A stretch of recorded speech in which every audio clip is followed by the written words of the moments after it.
What the Buddha Taught by Venerable Dr. Walpola Rahula. Chapter 1 continue. Page 8. Almost all religions are built on faith, rather blind faith it would seem. But in Buddhism, emphasis is laid on seeing, knowing, understanding, and not on faith or belief. In Buddhist texts, there is a word saddhā, which is usually translated as faith or belief. But saddhā is not faith as such, but rather confidence born out of conviction. In popular Buddhism and also in ordinary usage in the text, the word saddhā, it must be admitted, has an element of faith in the sense that it signifies devotion to the Buddha, the Dhamma, teaching, and the Sangha, the order. According to Asanga, the great Buddhist philosopher of the 4th century AC, śraddhā has 3 aspects. 1. Full and firm conviction that a thing is. 2. Serene joy at good qualities. And 3. Aspiration or wish to achieve an object in view. However you put it, faith or belief as understood by most religions has little to do with Buddhism. The question of belief arises when there is no seeing in every sense of the word. The moment you see, the question of belief disappears. If I tell you that I have a gem hidden in the folded palm of my hand, the question of belief arises because you do not see it yourself. But if I unclenched my fist and show you the gem, then you see it for yourself, and the question of belief does not arise. So the phrase in ancient Buddhist texts reads, realizing as one sees a gem or a myrobalan fruit in the palm. A disciple of the Buddha named Musila tells another monk, friend, Savitta, without devotion, faith or belief, without liking or inclination, without hearsay or tradition, without considering apparent reasons, without delight in the speculations of opinions, I know and see that the cessation of becoming is nirvana.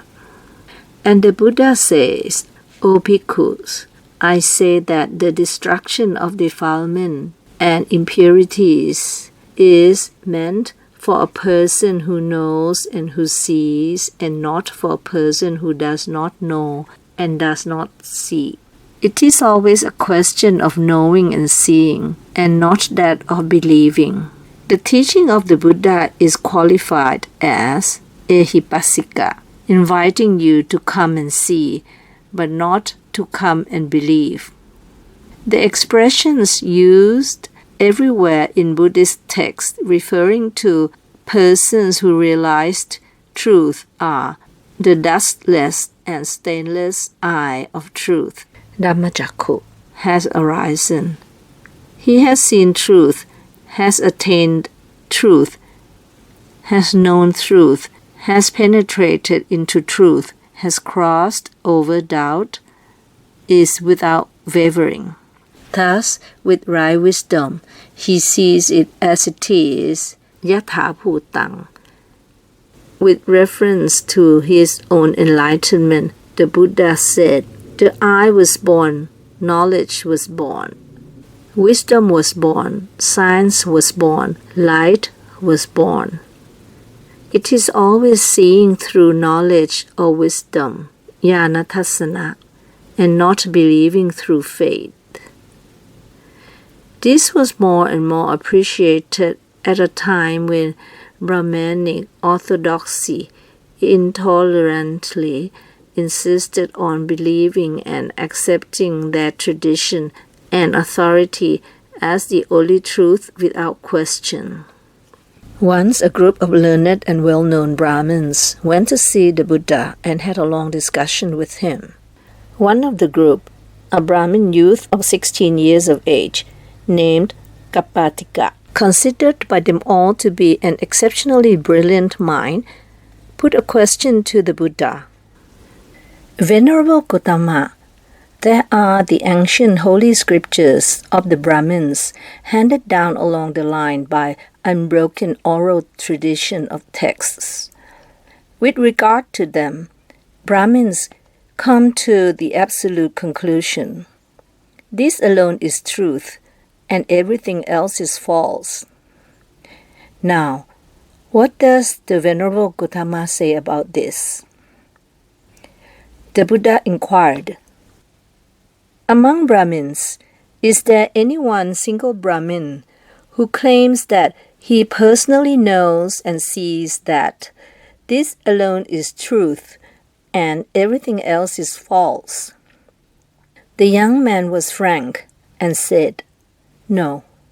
Then, is there any one single teacher or a teacher of teachers of Brahmins back to the 7th generation, or even any one of those original authors of those scriptures who claims that he knows and he sees this alone is truth and everything else is false? No. Then it is like a line of blind men, each holding on to the preceding one. The first one does not see, the middle one also does not see, the last one also does not see. Thus, it seems to me that the state of the Brahmins is like that of a line of blind men. Then the Buddha gave advice of extreme importance to the group of Brahmins. It is not proper for a wise man who maintains truth to come to the conclusion, this alone is truth, and everything else is false.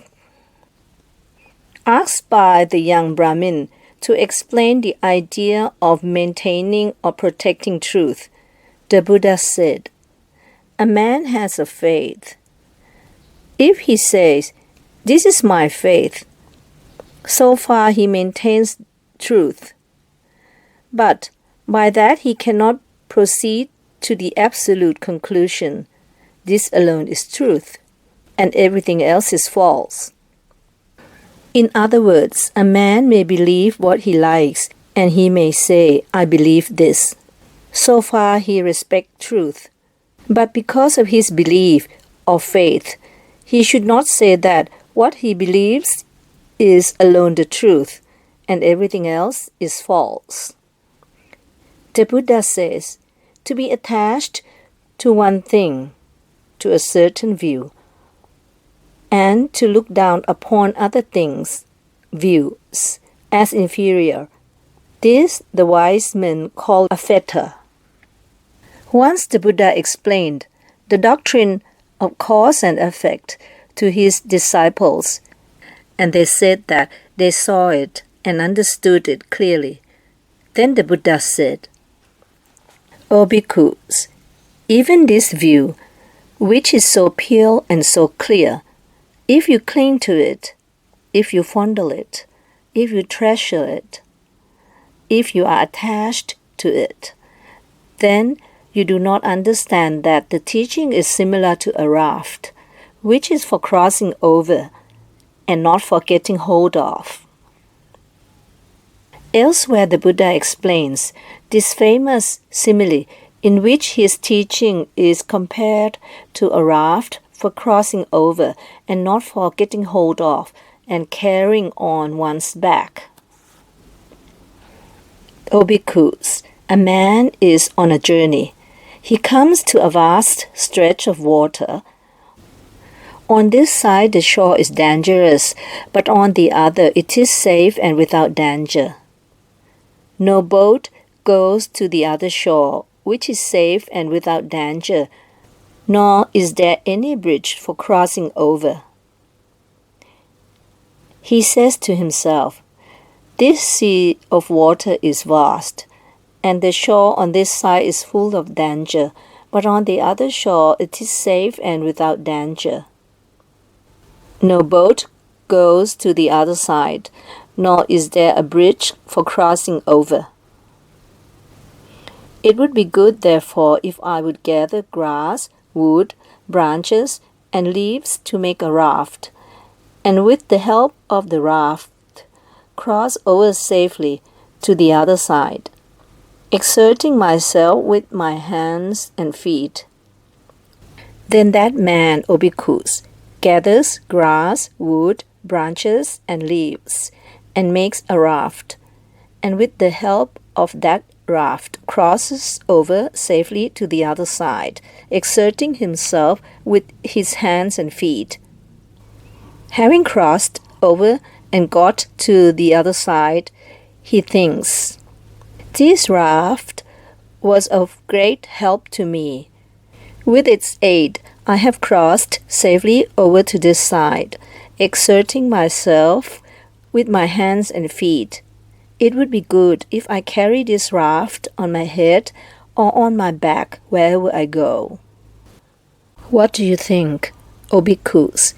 If he acted in this way, would that man be acting properly with regard to the raft? No, sir. In which way, then, would he be acting properly with regard to the raft? Having crossed and gone over to the other side, suppose that man should think, "This raft was a great help to me. With its aid, I have crossed safely over to this side, exerting myself with my hands and feet. It would be good if I beached this raft on the shore and moored it and left it afloat, and then went on my way wherever it may be." Acting in this way, would that man act properly with regard to that raft? In the same manner, O bhikkhus, I have taught a doctrine similar to a raft. It is for crossing over and not for carrying or getting hold of.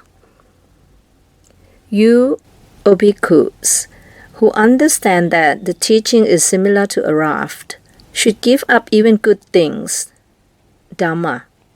How much more then should you give up evil things, adhamma? From this parable, it is quite clear that the Buddha's teaching is meant to carry man to safety, peace, happiness, tranquility, the attainment of nirvana. The whole doctrine taught by the Buddha leads to this end. He did not say things just to satisfy intellectual curiosity. He was a practical teacher and taught only those things which would bring peace and happiness to man. The Buddha was once staying in a singsapha forest in Kosampi near Allahabad. He took a few leaves into his hand and asked his disciples, "What do you think, O bhikkhus? Which is more, these few leaves in my hand or the leaves in the forest over here?"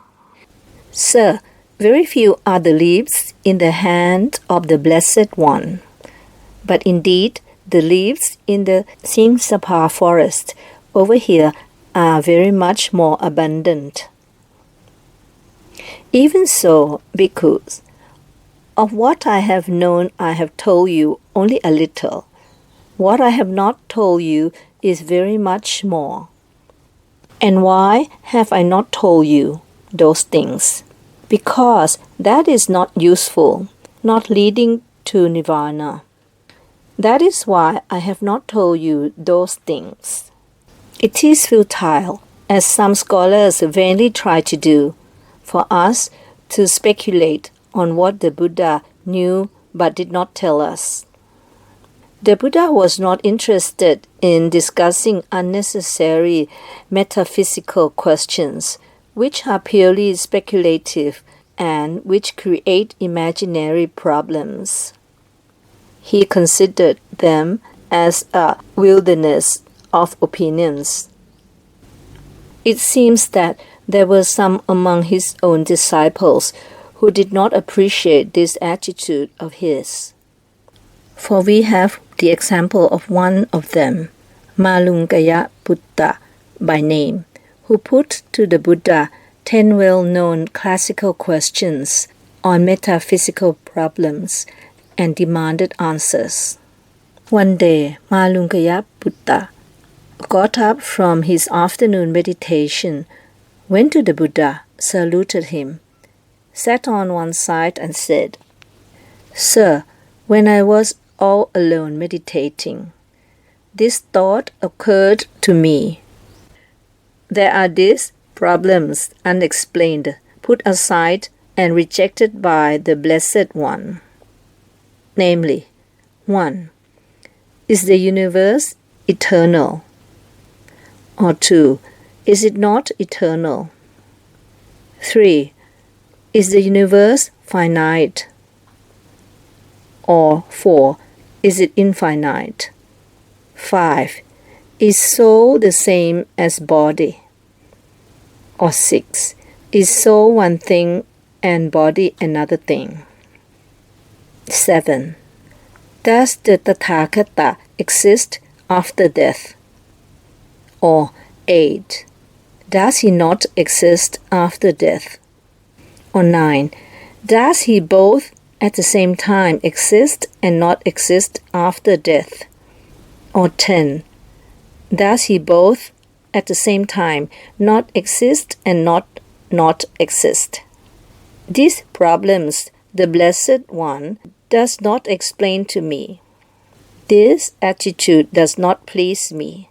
I do not appreciate it. I will go to the Blessed One and ask him about this matter. If the Blessed One explains them to me, then I will continue to follow the holy life under him. If he does not explain them, I will leave the order and go away. If the Blessed One knows that the universe is eternal, let him explain it to me so. If the Blessed One knows that the universe is not eternal, let him say so.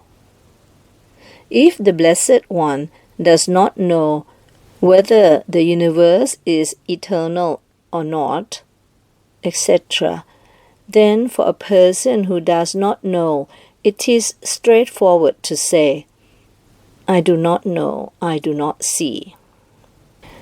The Buddha's reply to Malunkyaputta should do good to many millions in the world today who are wasting valuable time on such metaphysical questions and unnecessarily disturbing their peace of mind. Did I ever tell you, Malunkyaputta? Come, Malunkyaputta, lead the holy life under me. I will explain these questions to you. No, sir. Then Malunkyaputta, even you, did you tell me? Sir, I will lead the holy life under the Blessed One, and the Blessed One will explain these questions to me. No, sir. Even now, Malunkyaputta, I do not tell you. Come and lead the holy life under me. I will explain these questions to you. And you do not tell me either. Sir, I will lead the holy life under the Blessed One, and he will explain these questions to me. Under these circumstances, you foolish one, who refuses whom? Malunkyaputta, if anyone says, I will not lead the holy life under the Blessed One until he explains these questions, he may die with these questions unanswered by the Tathagata. Suppose, Malunkyaputta, a man is wounded by a poisoned arrow, and his friends and relatives bring him to a surgeon. Suppose the man should then say, I will not let this arrow be taken out until I know who shot me, whether he is a Kshatriya of the warrior caste, or a Brahmana of the priestly caste, or a Vaisya of the trading and agricultural caste, or a Sudra of the low caste. What his name and family may be, whether he is tall, short, or of medium stature, whether his complexion is black, brown, or golden, from which village, town, or city he comes. I will not let this arrow be taken out until I know the kind of bow with which I was shot, the kind of bowstring used, the type of arrow, what sort of feather was used on the arrow, and with what kind of material the point of the arrow was made. Malunkyaputta. That man would die without knowing any of these things. Even so, Malunkyaputta, if anyone says, I will not follow the holy life under the Blessed One until he answers these questions, such as whether the universe is eternal or not, etc., he would die with these questions unanswered by the Tathagata. Then the Buddha explains to Malunkyaputta that the holy life does not depend on these views.